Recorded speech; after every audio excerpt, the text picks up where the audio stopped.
దేవుడు ఏం చేశాడు? అబ్రహాముని పిలిచాడు. అబ్రహామా, నీకు కలిగిన సమస్తమును విడిచి నేను చూపించి దేశమునకు నువ్వు వెళ్ళు. నేను నిన్ను గొప్ప జనంగా నేను చేస్తాను. నిన్ను ఎవరైతే ఆశీర్వదిస్తారో వారు ఆశీర్వదింపబడతారు, ఎవరైతే నిన్ను శపిస్తారో వారు శపింపబడతారు. దేవుని పిలుపుకు లోబడి అబ్రహాము దేవుణ్ణి వెంబడించాడు. దేవుని వెంబడించినప్పుడు అబ్రహాముతో పాటు అబ్రహాము యొక్క సహోదరుడి యొక్క కుమారుడైనటువంటి లోతు, అబ్రహాము సహోదరుడి కుమారుడైన లోతు కూడా అబ్రహాముతో కలిసి బయలుదేరారు. దేవుడు అబ్రహామును బట్టి లోతును కూడా ఏం చేశాడండి?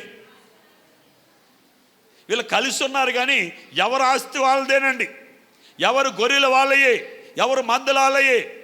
అబ్రహామును ఆశీర్వదించినట్టే దేవుడు అబ్రహాముతో ఉన్నందుకు ఇస్సాకు యొక్క లోతును కూడా ఏం చేశాడండి? మనతో పాటు మన కూడా ఉన్నవారు కూడా ఏమవ్వాలండి? చెప్పండి అమ్మా, చెప్పండి, గట్టిగా గట్టిగా చెప్పండి. అలాగే ఆశీర్వదింపబడుతున్నారా? ఏమండి, మీరు ఎవరికైనా సలహా ఇచ్చే పరిస్థితిలో ఉన్నారా? లేరు. ఎందుకంటే తప్పు మీలోనే జరుగుతున్నప్పుడు మీరు ఇతరులకు ఎలా సలహా ఇస్తారండి? ఎవరైనా మిమ్మల్ని అడుగుతుంది, మా అమ్మాయిని ఎవరికి చేయాలి, నేను బాప్తీసం పొందాను, మా ఆయన బాప్తీసం పొందాడు, మా అమ్మాయి చర్చికొచ్చేస్తుంది, ఎవరికి ఇచ్చి పెళ్లి చేయాలని నిన్ను అడిగాడు అనుకోండి, నువ్వే అన్నింటినీ తెచ్చుకున్నావు, నువ్వేం సలహా ఇస్తావు? నన్ను అడిగితే చెప్తాను. నన్ను అడిగితే నేను చెప్తాను, విశ్వాసిని విశ్వాసికిచ్చే పెళ్లి చేయాలి, విశ్వాసిని అవిశ్వాసికిచ్చి పెళ్లి చేయడానికి వీల్లేదు. ఒక దేవుని సంబంధిని ఒక లోక సంబంధికి ఇవ్వడానికి వీల్లేదు. ఒక దేవుని సంబంధి లోక సంబంధితోటి ఎంతవరకు స్నేహం చేయాలి అంతవరకే చేయాలి, అంతకు మించి స్నేహం చేయడానికి వీల్లేదు. ఎందుకంటే ఈ లోక స్నేహము దేవునితో వైరమని మీరెరగరా? అర్థమవుతుందా? అబ్రహాము లోతు కలిసి ఉన్నారు. దేవుడు, వినండి అమ్మ, జాగ్రత్తగా ఉండండి, తలపైకి ఎత్తండి, బైబిల్ ఏమి చూడక్కర్లేదు, మూసేయండి. నేను చెప్పినప్పుడే బైబిల్ తెరవండి. మీ తల పైకి ఉండాలి, పక్క వాళ్ళతో కూడా మీరు మాట్లాడకూడదు. అబ్రహాము లోతు కలిసి ఉన్నారు. అబ్రహామును బట్టి దేవుడు లోతుని ఆశీర్వదించాడు. ఒక రోజున అబ్రహాము చూస్తూ ఉండగా లోతు యొక్క పనివారు అబ్రహాము పనివారు వ్యాజ్యం ఆడుతున్నారట. ఏం చేస్తున్నారు? వ్యాజ్యం, తగు ఆడుతున్నారట. ఎందుకు వచ్చిందో? తగు వచ్చింది. వాళ్ళు గట్టిగా తగులు ఆడుతున్నప్పుడు అబ్రహాము లోతుని పిలిచాడు. లోతు, నీవు నేను బంధువులం, రక్త సంబంధికులు. నీ పనివారికి నా పనివారికి సరిగా సఖ్యత లేదు, పోట్లాడుకున్నారు. అలాగుంటే రేపటి దినము నీవు నేను పోట్లాడుకోవాల్సిన పరిస్థితి వస్తుంది. ఈరోజు వాళ్ళు పోట్లాడుకుంటున్నారు, రేపొద్దున నీవు నేను పోట్లాడుకునే పరిస్థితి వస్తుంది.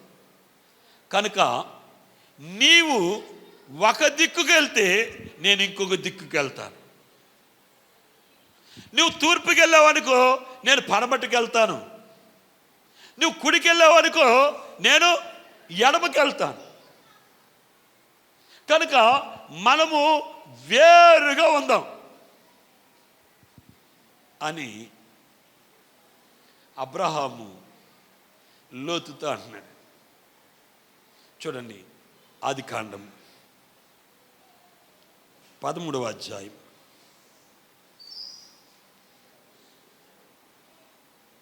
అలా కూర్చోబెడతానే. ఆదికాండము 13వ అధ్యాయం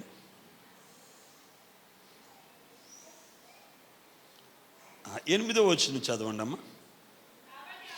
కాబట్టి అబ్రహాము, మనము బంధువులము గనుక నాకును నీకును నా పశువుల కాపరులకు నీ పశువుల కాపరులకు కలహం ఉండకూడదు. ఈ దేశమంతయు నీ ఎదుటనున్నది కదా, దయచేసి నన్ను విడిచి వేరుగా ఉండుము. నువ్వు ఎడమ తట్టుకు వెళ్ళిన ఎడల నేను కుడి తట్టుకును, నీవు కుడి తట్టుకు వెళ్ళిన ఎడల నేను ఎడమ తట్టుకును వెళ్ళుదనని లోతుతో చెప్పగా. 11వ వచనం చదువమ్మ. కాబట్టి లోతు తనకు యొర్దాను ప్రాంతం అంతటిని ఏర్పరచుకొని తూర్పుగా ప్రయాణం చేసిను. అట్లు ఒకరికొకరు వేరైపోయారు. దేవునికి స్తోత్రం. హల్లెలూయా. వాళ్ళరా, అబ్రహామే లోతుతో మాట్లాడుతున్నాడు.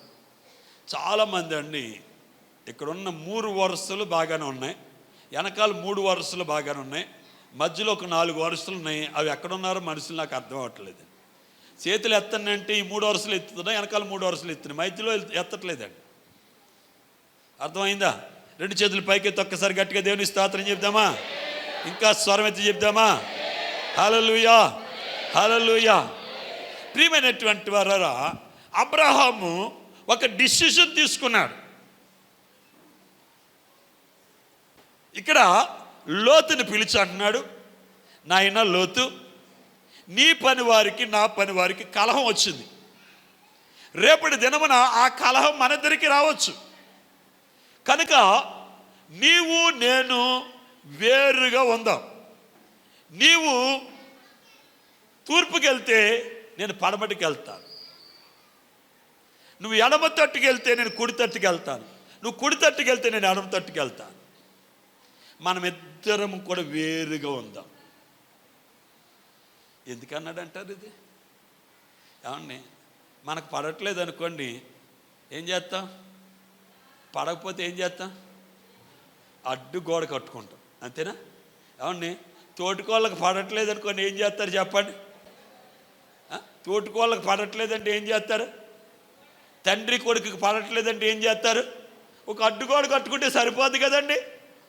ఏమంటే ఒక అడ్డుగోడ కట్టుకుంటే సరిపోద్దా చాలదా? ఇక్కడ అడ్డుగోడ సరిపోదు, మన దిక్కులే వేరవ్వాలి. లోతుతో అబ్రహాం అంటున్న మాట. ఎందుకు లోతుతో అబ్రహాం ఈ మాట అన్నాడో తెలుసండి. లోతు లోక సంబంధి, లోతు లోక సంబంధి, అబ్రహాము దేవుని సంబంధి. అబ్రహాము దేవునికి భయపడేవాడు, అబ్రహాము దేవుని మాట వినేటువంటి వ్యక్తి. కనుక లోక సంబంధి అయినటువంటి లోతుతో స్నేహము అబ్రహాము వద్దనుకుంటున్నాడు. లోతుతో స్నేహం ఎలాగుందో తెలుసండి. లోతు గటండి లోకాశలు, ధనాశ. లోతుకేటండి ధనాశ. ధనాశ కాబట్టి యొర్దాను ప్రాంతాన్ని కోరుకున్నాడండి. ఆ ప్రాంతంలో ఏముందో తెలుసండి, పచ్చిక చాలా బాగుంది, గొర్రెలకు మేత, మేకలకు మేత, పశువులకు మేత ఉంటుందని అతను ఏం కోరుకున్నాడండి? డబ్బున్న ఊరిని కోరుకున్నాడండి. సొదొమ గొమొర్రాలో డబ్బు ఉంది కనుక నేను అక్కడ వ్యాపారం చేసుకుని బాగా బాగా బాగా సంపాదించుకోవచ్చని. కనుక లోకాశలు కలిగినటువంటి లోతును అబ్రహాం ఏం చేయాలనుకున్నాడండి? దూరం చేసుకున్నాడు, దూరంగా పెట్టేశాడండి.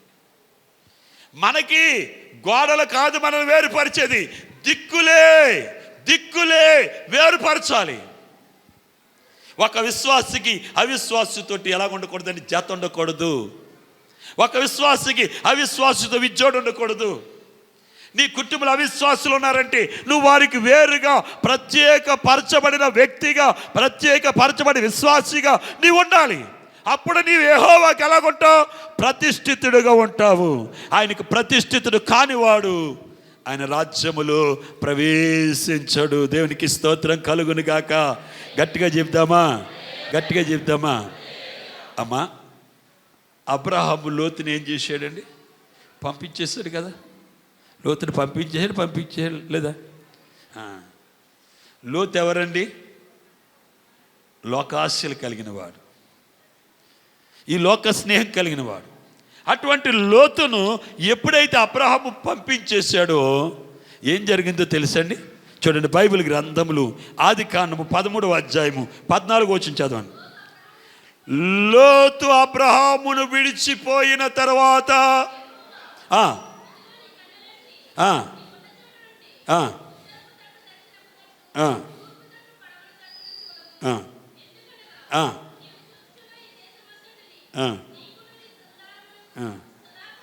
దేవునికి స్తోత్రం కలుగునుగాక. గట్టిగా తబల కొడి దేవుని మహిమపరుద్దామా?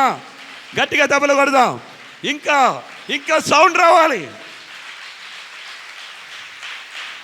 హల్లెలూయా. ఆ మాట చదవండి అమ్మా, ఆ మాట చదవండి. లోతు అబ్రహామును విడిచిన తర్వాత, అందరూ చెప్పండి మాట, మళ్ళీ చెప్పండి, మళ్ళీ చెప్పండి. అబ్రహాముని లోతు విడిచిపోయిన తర్వాత, ఇప్పటిదాకా అబ్రహాముతో ఎవరున్నారండి?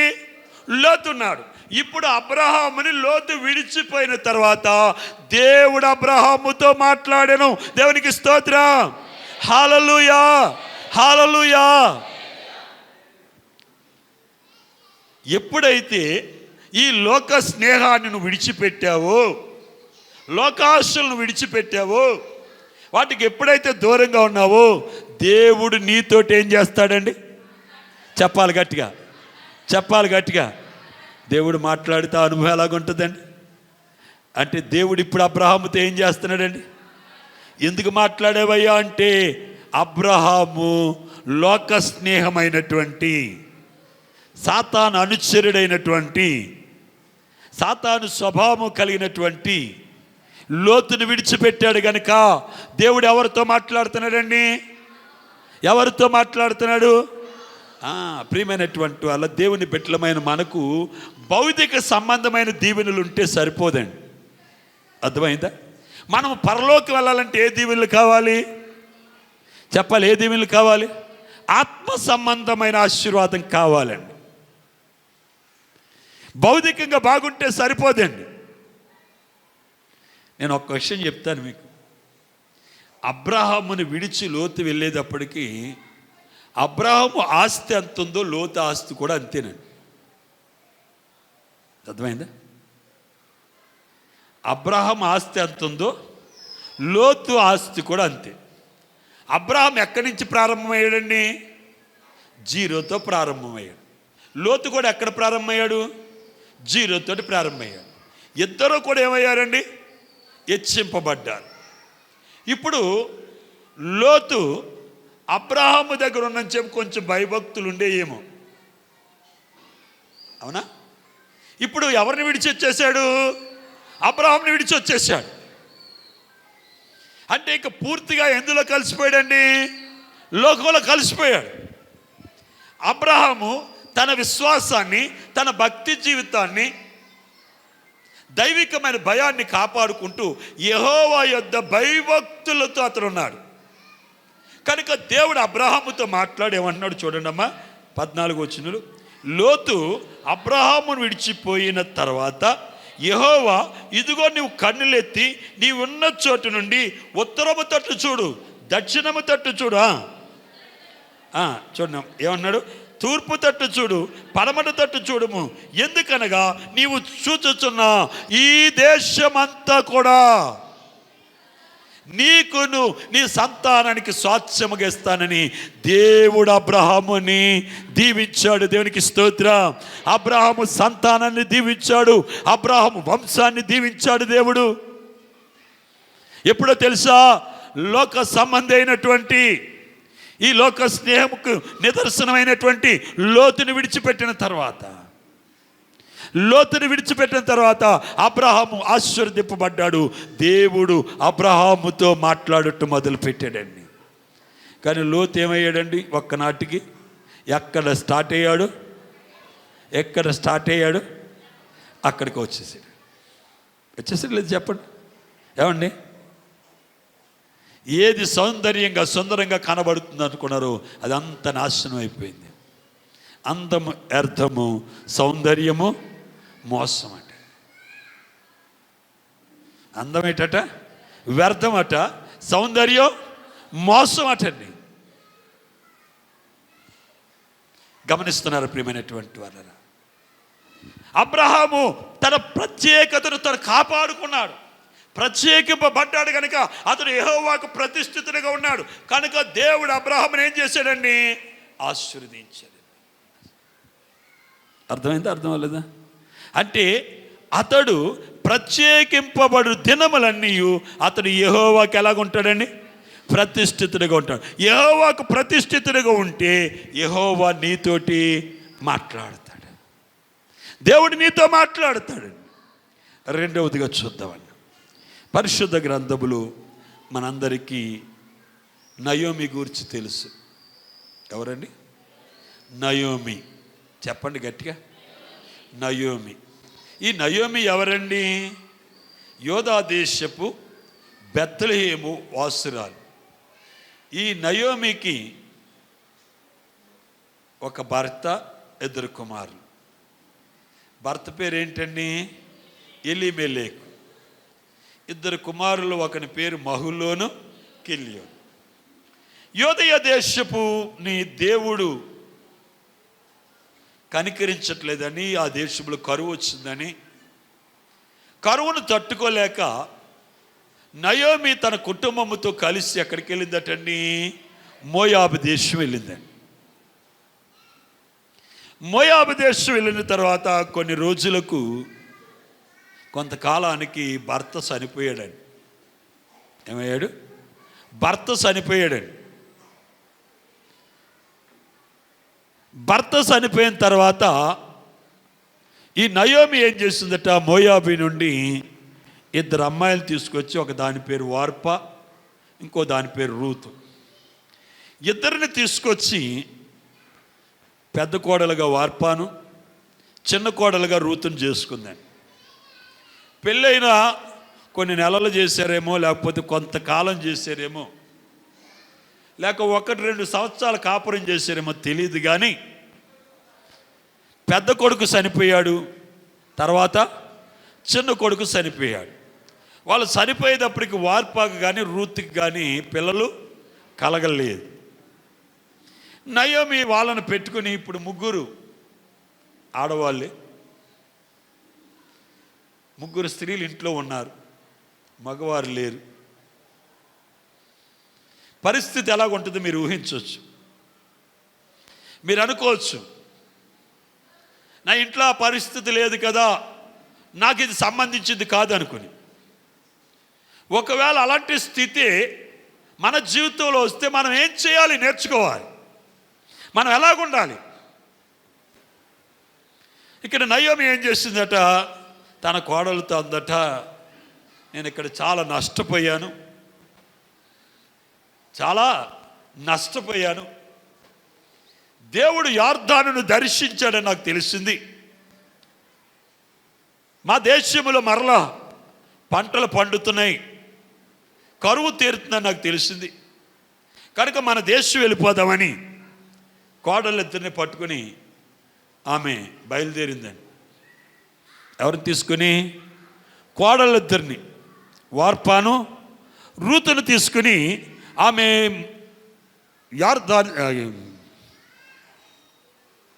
యార్దానుకు బయలుదేరింది. యోదయ దేశపు బెత్లెహేముకు ఆమె బయలుదేరింది. బయలుదేరుతూ వస్తూ ఉండగా ఆమెకు ఒక ఆలోచన వచ్చింది. నేను వీళ్ళిద్దరిని ఏం చేసుకుని అక్కడ, ఎవరిని? వీళ్ళిద్దరిని తీసుకుని నేను వెళ్ళి ఏం చేసుకోగలను? అమ్మాయి నాతో వస్తున్న, రాగండి ఒక్కసారి.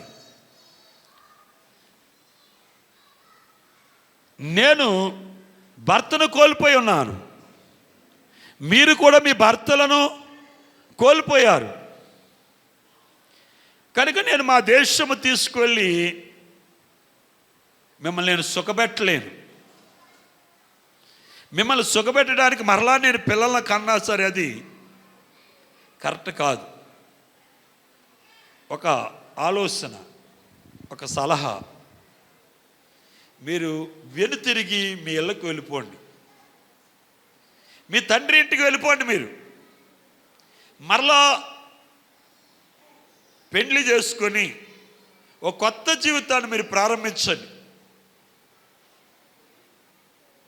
అని ఇద్దరు కోడల్ని నిలబెట్టి చెప్పినప్పుడు వార్ప అత్తను కాగోలించుకుని ముద్దు పెట్టి, అత్తయ్య గారు మీరు చెప్పినట్టే నేను చేస్తాను అని ఆమె ఏం చేసిందండి, వెళ్ళిపోయింది. రూతమ్మ వెళ్ళట్లేదండి, అక్కడే నుంచుంది. ఏ రూతు, నీకేం వచ్చింది? నీ తోటిగోళ్ళు చూడు నా మాట విని వెళ్ళిపోతుంది, నీవు కూడా వెళ్ళిపో అని అన్నప్పుడు రూత్ అంటుంది, అత్తమ్మా నీవు వెళ్ళిపోమని నన్ను అనొద్దు. ఎందుకంటే నేను నీతోనే ఉంటాను. నీ దేవుడే నా దేవుడు, నీ ప్రజలే నా ప్రజలు. నీవెక్కడుంటావో అక్కడే నేను ఉంటాను. నిన్నెక్కడ పాతి పెడతారో అక్కడ నన్ను పాతి పెడతారు. మరణము తప్ప మన ఇద్దరిని ఏది వేరు చేయదు అని అన్నది. ఎవరు? రూతమ్మ. అసలు ఏమనాలండి రూతమ్మ? అసలు ఏమనాలి రూతమ్మ చెప్పండి. మీరు రూతమ్మ పొజిషన్లో ఉంటే, రూతమ్మ ఉన్న చోటు మీరు నిలబడితే మీరు నయోమితో ఏమంటారు? అయ్యా వింటున్నారా? రూతమ్మ నిలబడ్డ కాడ మీరు నిలబడి ఉంటే నయోమితో మీరు ఏమంటారు? అమ్మా కృపమ్మ గారు, రూతమ్మ స్థానంలో మీరున్నారు, నయోమిని ఏమంటారు?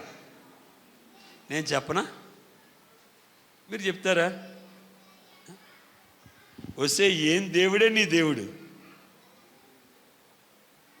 వస్తే ఏం దేవుడే నీ దేవుడు. నీ మొగుడిని తీసుకెళ్ళిపోయాడా?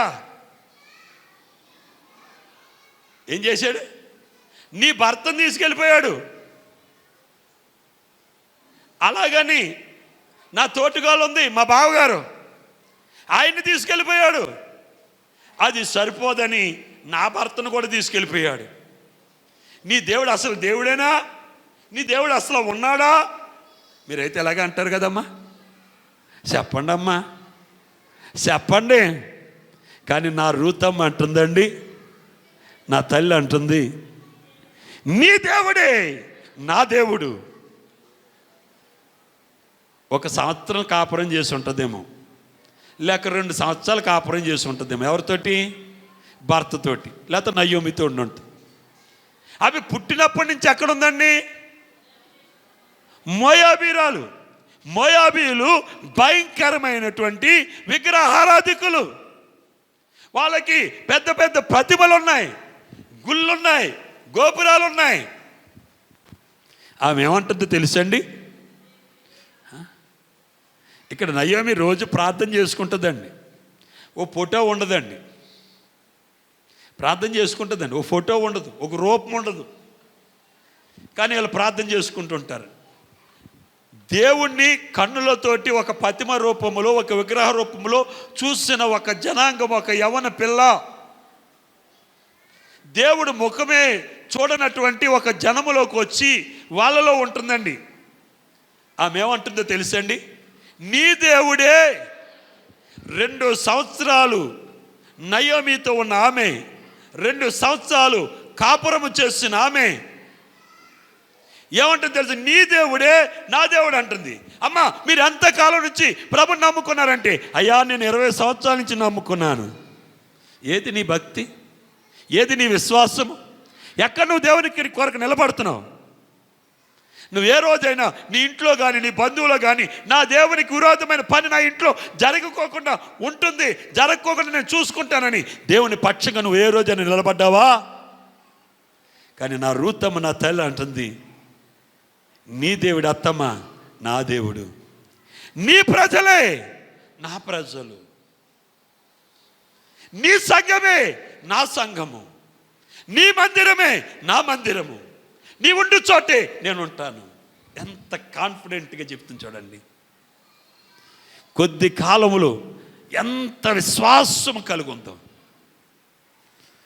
రోజులు గడుస్తున్నాయి, వారాలు గడుస్తున్నాయి, నెలలు గడుస్తున్నాయి, సంవత్సరాలు గడుస్తున్నాయి. ఇంకా రక్షణ లేని దానిగా, రక్షణ లేని వానిగా నువ్వు మందిరానికి వస్తున్నావంటే ఏదమ్మా? ప్రతిష్ఠితమైన జీవితం నీ దగ్గర ఎక్కడుంది? ఆమె ఇప్పుడు ఏం చేస్తుంది తెలుసని, దేవుని కొరకు తన ప్రజలలో నుండి తాను ఏం చేసుకున్నదండి? ప్రత్యేకపరుచుకుంది. తన ప్రజలలో నుండి తాను ఏమైందండి? ప్రత్యేకపరుచుకుంది. వారు ఎవరండి? లోక సంబంధమైన ప్రజలు, విగ్రహారాధికులు, వారు అన్యులు, సాతానుకు సంబంధించిన వ్యక్తులు. వారిలో నుండి రూతమ్మ తన్ను తాను ప్రత్యేకపరుచుకుని అత్తతోటి ఎక్కడ బయలుదేరిందండి? ఎక్కడ బయలుదేరింది? యోదయ దేశం బయలుదేరిందండి. తీసుకొచ్చింది యోదయ దేశం. వారి ఇల్లు పాడైపోయింది. దాన్ని కొద్దిగా మరమ్మతులు చేసుకొని ఆ ఇంట్లోనే అత్తగారు కోళ్ళలో ఉంటున్నారు. మోయాబు దేశం నుండి కొంత బత్యం తెచ్చుకున్నారు. ఏ ఇంట్లో కూడా ఎక్కడి నుంచైనా మనం ఇంకో చోటకి వెళ్తామంటే ఏం చేస్తాం? మనకున్న బత్యం అంతా తెచ్చుకుంటాం కదా. ఆ బత్యం తెచ్చుకుని కొన్ని రోజులు తిన్న తర్వాత ఏమైపోయినాయి అటండి? బత్యం అయిపోయిందండి. అప్పుడు కోడలు ఏమనాలి? అత్త, నిన్ను నమ్మొచ్చాను, నాకు రేపు పొద్దున ఏం భోజనం ఆడతావు? నువ్వు ఎవరినైనా అడుగుతావా? లేక ఎక్కడికైనా వెళ్ళి తెస్తావా? అప్పు తెస్తావా అంటారు కదమ్మా. అంటారు లేదు? చెప్పండి, చెప్పాలమ్మా. మీరు మాట్లాడండి, తల ఒప్పకండి. నాకు మన జీవితం ప్రత్యేకంగా ఉందా లేదా మనల్ని మనం పరీక్షించుకోవాలి. ఏం అలాగనలేదు. అత్తమ్మ, బత్యం అయిపోయింది కాబట్టి నేను పనికి వెళ్తానమ్మా. ఏం వెళ్తాను? అది నువ్వు పనికి వెళ్ళమని అనలేదండి అత్తగారిని. ఏమండి, నువ్వు పనికి వెళ్ళమని అనలేదండి. ఏమన్నది? నేను పనికి వెళ్తానని. స్త్రీ తన జీవితంలో 3 పాత్రలను పోషించాలి. ఒక స్త్రీ తన జీవితంలో 3 పాత్రలండి. ఒకటి కూతురు పాత్ర, రెండవది కోడల పాత్ర, మూడవది అత్త పాత్ర. అవునా కాదు? చెప్పండి.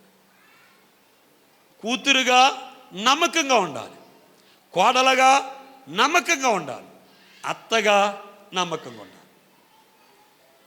నీవు ఈరోజు కోడలను అయ్యానని నువ్వు అత్తను నువ్వు సాధించావనుకో, రేపటి రోజు నువ్వేమవుతావు? పాత్ర మారిపోద్ది. నువ్వు అత్త అవుతావు, నీ ఇంటికి ఇంకొక కోడలు వస్తుంది. కనుక ఒక కూతురిగా నువ్వు నమ్మకంగా ఉండాలి, ఒక కోడలుగా నువ్వు నమ్మకంగా ఉండాలి, ఒక అత్తగా నీవు నమ్మకంగా ఉండాలి. ఇక్కడ రూతమ్మ, అత్తమ్మ బత్యం అయిపోయింది, నువ్వు వెళ్ళి పని చేసుకుంటావో, పాకులాడుతావో, అడుక్కుంటావో, నువ్వు కదా భోజనం తిని నాకు భోజనం పట్టమనాలి. కానీ నా రూతమ్మ, నా తల్లి అలాగంటలేదండి. శుభవార్త. ఉండ్రాజవరం బేతెస్త స్వస్థత ప్రార్థనాశాలనందు ప్రతి బుధవారం ఉదయం 8 గంటల నుండి 1 గంట వరకు దైవజనులు పౌల్ అయ్యగారి ద్వారా స్వస్థత ప్రార్థనలు జరుగుచున్నవి. ఈ ప్రార్థన ద్వారా ప్రభువు గొప్ప కార్యాలు జరిగిస్తున్నారు. దెయ్యాలు వదిలిపోవుచున్నవి. విద్య, ఉద్యోగం, వ్యాపారం, విదేశీయానం, ఆరోగ్యం, మీ సమస్య ఏదైనా ఒక్కటే పరిష్కారం: ప్రార్థన. విశ్వాసం మీది, ప్రార్థన మాది. కార్యం దేవునిది. విశ్వాసంతో రండి, ఆశీర్వాదంతో వెళ్ళండి. వివరాలకు సెల్ నంబర్స్ 9963375281 and 9381335758. ప్రతి 2వ బుధవారం తైలాభిషేక ప్రార్థన జరుగును. అందరికీ ఆహ్వానం.